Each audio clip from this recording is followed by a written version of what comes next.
Hazrat Masruq narrates that he inquired Hazrat Aisha radiyallahu anha, O mother, did Hazrat Muhammad S.A.W. catch sight of his Lord? She said, whatever you have said has caused my hair to stand on end. Whosoever amongst you passes any of these three statements has told a lie. 1. Whosoever tells you that Hazrat Muhammad S.A.W. has sighted his Lord has told a lie.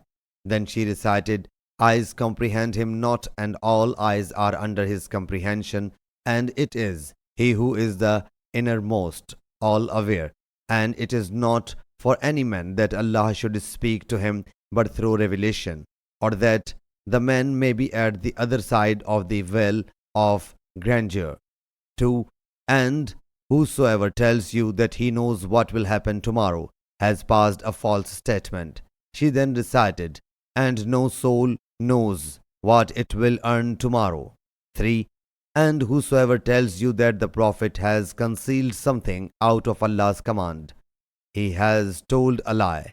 She then recited, O Messenger, communicate that which has been sent down to you from your Lord. Actually, he ﷺ saw Hazrat Gabriel ﷺ in his original form. Sahih Bukhari, Hadith number 4855.